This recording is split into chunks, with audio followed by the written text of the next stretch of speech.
Okay, we're live. Broadcasting from the backyard at Huron Hospice for our annual Butterfly Memorial event. So thank you everyone for joining us, and we'll have some speakers and event starting soon.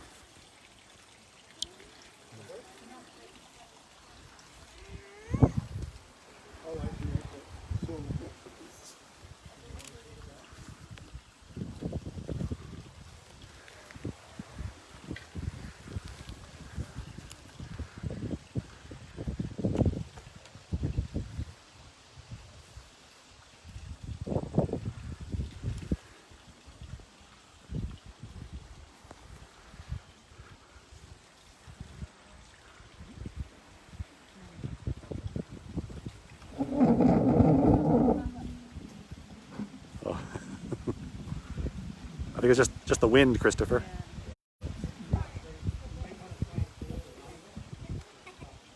Like so? Okay.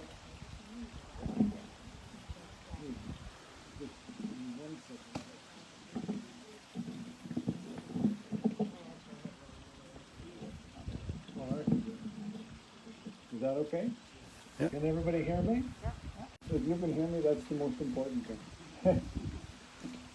I want to thank everybody for joining us today here at Huron Hospice for the 4th annual butterfly release.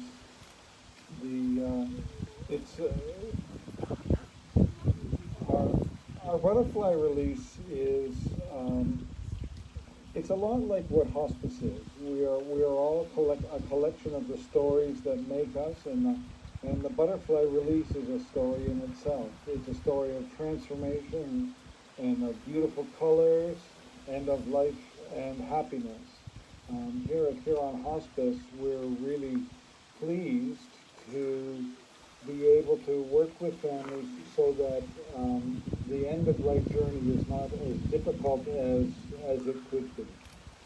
We we really try and uh, we really try and make this as happy and a joyful time as it can be.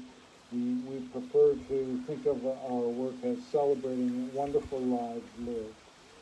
The monarch butterfly is much the same. It's like I said, its story is transformation. Its story is incredible strength. And where in previous years we've had this event at Pioneer Park, you can sit on the bank of the cliff and watch the butterflies, the monarchs, as they migrate south. And it's an incredible view and an incredible story of strength and and perseverance. So that's who we are, and that's what the event is.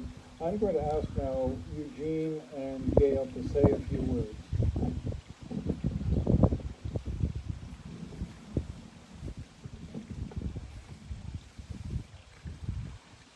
Thank you. I love the story about Dr. Elizabeth Kubler-Ross. So she came to North America to start the palliative care hospice movement in about 1965. And before she came, she went and did a journey to the death camps in Auschwitz and Dachau. And in Dachau in particular, this this isn't much information given out because it's so horrible. But in Dachau, there was a place where they brought the children the night before they were brought to the gas chambers, and this room held about 400 children, and was made of thick clay walls. And so when she went in, she expected to see a lot of doom in the room. Instead, she saw big pictures of butterflies carved into those clay walls, and that was the sign of hope. And that's why she brought over the image of the butterfly, and it spread like wildfire through hospice and palliative care, and has become our national and international symbol for loss and bereavement. And it's so important, especially at this time of COVID-19. It's changed everything drastically. And we're now facing incredible amounts of complicated grief. So this butterfly release is even more important as we deal with all those multiple losses. We have in hospice palliative care beautiful rituals, deathbed rituals where people get a chance to say goodbyes that they need to, rituals of placing over these beautiful quilts that have been lovingly made, and escorted out of the building right to the vans that are waiting. And we got robbed of all those experiences and sort of family. So now we're starting to see an onslaught of real complicated grief, and we're rallying the troops and going to be spending a lot of time training our volunteers to do additional work on this complicated grief, and that's what's so exciting about that. Our First Nations people and people of color, the racism that we feel has complicated the whole response to COVID-19, and it brings it at a time when we have to think of that also. And our First Nations brothers and sisters have a beautiful ritual of burning the sacred fire. So many of the communities light a fire between 4 and 8 days, and it's their job to keep that fire going as a sign and as a light for the people that have passed to come back and do the revisiting, and also for the people that are grieving to do that. And the principles of the sacred fire is you need lots of them. You need to spell everybody off, and that's what community's about, is being able to share this grief story with people that makes it so important and powerful in dealing with that aspect. And so today we just remember all the multiple losses that people have experienced in the past year. And as people throughout these butterflies were delivered today in the rain, and we got this beautiful weather right now, people are holding their butterflies. And it's the warmth of the hands through these little boxes that will bring them to life, and then they start their journey. So for all those people that are at home holding your butterflies or a special place, we're thinking for you, thinking about you, and we're supporting you. And know that hospice is here for the days and the weeks and the months and the years ahead. The new research out is the death of a loved one takes between 2 to 3 years to get over just the initial impact, and the death of a child between 3 and 5. When I do bereavement work with bereaved parents and I tell them that, they breathe a sigh of relief, because they say it's been 4 years since Johnny has died, and I still feel like I'm going crazy. So that's part of our job, is to normalize grief. And this is what hospice is often all about, is making sure their journey, that they are supported emotionally, physically, socially, and spiritually, and that their family members continue on as we support them in grief. And so for all you at home that are holding your butterflies, we're sending you a lot of healing energy to be with you. And we'll now just take a moment of prayer and reflection as Gail shares a prayer. Hi, so I'm Gail Truitt, and I'm part of the spiritual care team. If ever we get to witness the miracles of creation, surely one of its greatest miracles is the transformation of the caterpillar into a butterfly. A butterfly begins its life as a simple caterpillar, creeping and crawling along the ground, and yet that is just its beginning. Through the process of metamorphosis, through the patience and darkness of the cocoon, this little caterpillar emerges on the other side as a stunning butterfly, a creature with wings to flit here and there and fly away to lands we often do not know where. Mother Nature, our creator, surrounds us with so many examples of what life and death is all about. All we humans need to do is pay attention. Open our eyes, our minds, and especially our hearts to so many miracles that go beyond our understanding. I dare to say that just as the caterpillar in a chrysalis transforms into a totally different yet beautiful form of the butterfly, so does the human soul transform at death into a different but beautiful form, that of total spirit. This spirit lives within us from the moment we take our first breath and gives our body life. The breath of life enters every living thing upon this earth. It is what drives creation. Scientists and religious scholars all have come to agree on this fact. We see the spirit of life everywhere we look, in humans, animals, birds, insects, fish, flowers, trees, in all living respect for our Indigenous people's way of honoring the spirit of all living things. Our Native people can teach us all if only we would listen. It is said that when a Native hunter kills an animal for food, he acknowledges its spirit by giving thanks for the life of the animal, whose flesh will help sustain his family, his people. Even in death, the spirit is life-giving. And so today, as we release our beautiful butterflies, let us remember the beautiful spirits of those we have loved here on earth and said goodbye to, perhaps here at this very hospice residence. Let us recall the lives we have shared with them and treasure our special memories. If we can, may we feel their spirits surrounding us today, filled with their peace and love for us. May that remind us that though our loved ones may be gone from us in physical form, they are forever with us in our hearts and in our minds, perhaps in a realm we know little about, except for us to hope and pray it truly does exist, where our spirits will join theirs someday.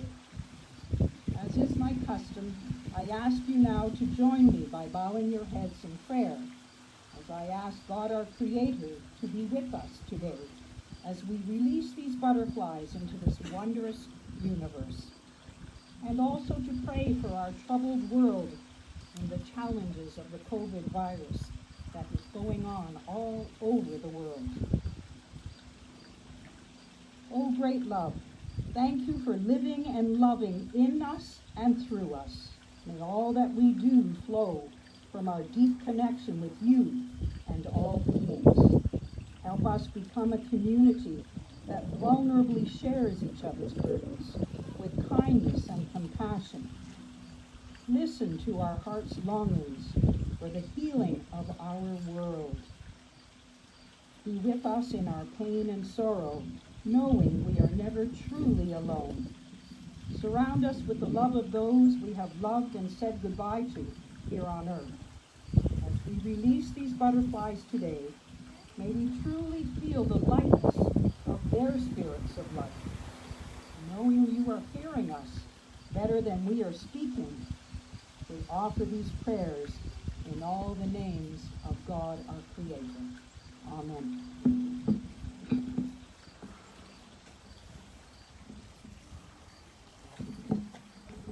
Now Kayla and I will read memorial names. Alan Finch, Amy Bross, Amy Elizabeth Stryker,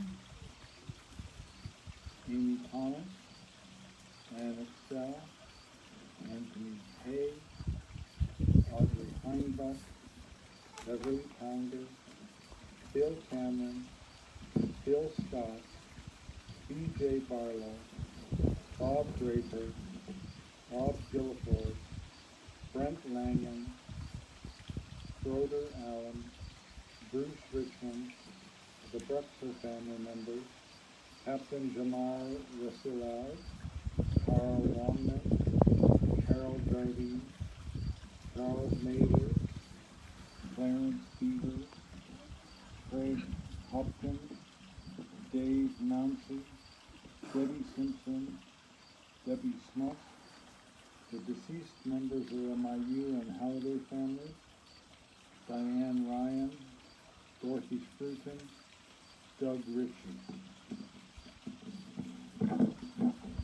Dr. Terry Wheeler, Earl Dinsmore, Ed Freimeyer, Ed Makos, Ed Pels, Edna Petrie, Elaine Brandon, Elliot Lane, Elsie Dinsmore, Etta Lorway, Evelyn Pavanati, Evelyn Wilkinson, Floyd Campbell, Fred Wetson, Gail Hanna, Jeff Lawson, George Cook, Geraldine Ragg, Jerry Kurtz, Glenford Mills, Gordon Blake, Grace Cameron, Terry Orr, Heather Beavers, Helda Semple, Helen Blake, Helen Klemke, Herbert Bragg, Herman Stryker, Howard Cartwright, Ian Fear, Ivan McLean, Jack Lewis, Jack Pounder. Jackie Weston, Jackson Hebert, Jake Kinstra, James Foreman, James Wilkinson, Janet Kutzer, Jean Beavers, John Cardinal, John Falcon, John Mather, Jeff Klimstra, Jesse Blair, Jim McConnell, Jim Ryan, Joan Marcel Arnold, Joanne Davy, Joe Adamczyk, Joe Cusack, John Cunningham, Mary Matlock, John Matthews, John Semple, John Boskamp, Julianne Bender, Calvin Van Masselen, Karen Courtney, Kathleen Guthrie, Kathleen Longman, Ken Brandon, Ken Bruxer, Ken McConnell, Kendra Silver. Larry Langland, Lori Forrester, Lori McLaren, Lawrence Mashon, Lida Makos, Lee Michael, Lexi Brown, Lois Hathaway, Lorraine Landgren, Luke Ball, Margaret Roney, Marion Archer, Marion Coleman, Mark Mathers, Mark Simpson, Maud Wetson, Maureen Brookser, Michael Walker, Mike Brookser, Moni McLean, Murray Draper, Murray Ryby, Neil McAllister, Noel Cooper. Norm McDowell, Norma Draper, Norval Courtney, Pat Wilkinson, Pat Lou O'Reilly, Patrick Riley, Paul Elgie, Pearl Dolmage, Pete Petrie, Peter Tovanati, Phyllis Cusack, Phyllis Lewis, Ray Mather, Wayne Barlow, Ralph Stevenson, Rhoda Ridey, Richard Meyer, Rob Lane, Robert Blair, Robert Lewis, Robert Marcel, Robert McConnell, Rod Hines, Rodney Gibson. Ron Coleman, Ross Ryby, Roy Dolmage, Roy Petrie, Shirley Verscoffey, Shirley Wheeler, Suzanne Cardinal, Susie Bross, Tanya Crawford, the Bryan family, the Davison parents, the Dotsert parents, the Scott family, the Simpson family, Ula Richmond, Verna Courtney, Verna Doucette, Victoria Louise Scott, Viola Petrie, Violet Mesham, Wallace Ridey, Warren Beavers, Wayne Dickens, Wilmina McConnell, Willie Lethrin, Evelyn Rain Blackwell, and Gord Sutcliffe. At this point, we invite everybody here and everybody at home who still has their butterflies in their box to release and set them free to the wind.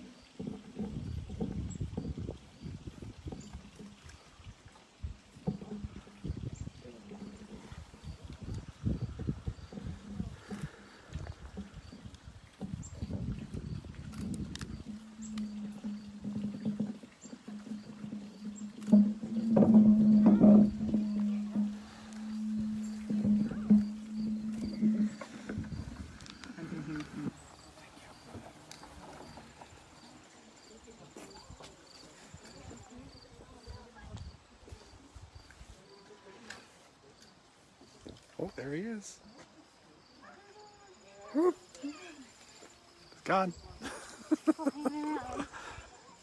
Oh.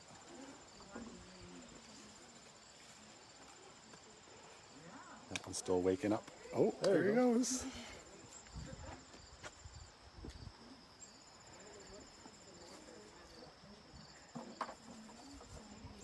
They're beautiful. Aren't they gorgeous?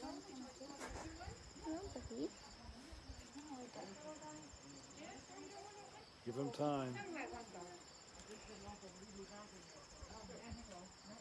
Oh, there goes another one. He's getting his wings. Did they all go? Are they all gone? Oh, there he goes. He's gonna go right on me. Right on me. Oh boy.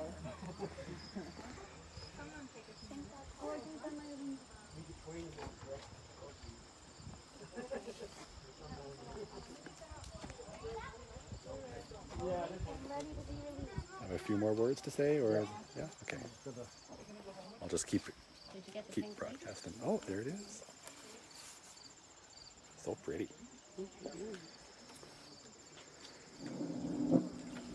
them flying in the distance, Yeah. going to the memorial forest. Hello? Oh,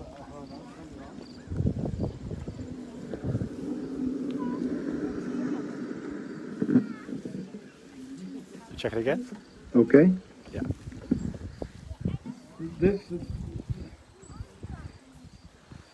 still a couple that are getting ready to take off.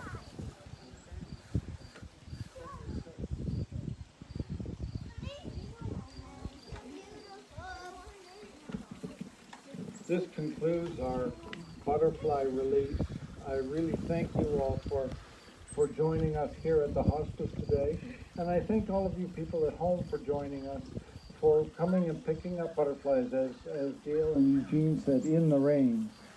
It looked like it was going to be a pretty dire day, but the weather gods have really helped us out. It's been a beautiful day. There are a few people I want to say thank you to who have helped us out today. I want to say thank you to Gail Truitt, Eugene Dufour, Jay McFarlane, who is our wonderful cameraman, Conrad, who is taking photos of everybody, and all the volunteer group who helped us out at the Huron Reach Center.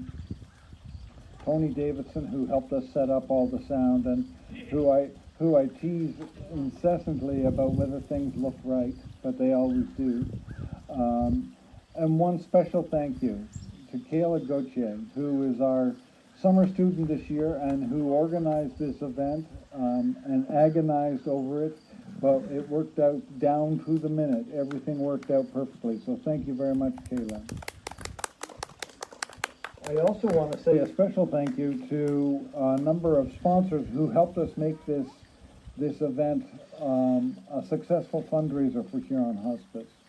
Greyhaven Gardens from Lawnsboro, Huron Ridge Acres from Bayfield, the Godrich Rotary Club, Bad Apple Brewing Company from Zurich, Half Hours on Earth Brewery from Seaforth, and of course the Huron Reach Center, who opened their doors and their fridge for us this morning so that we could, so people could come and pick up their butterflies and release them at home.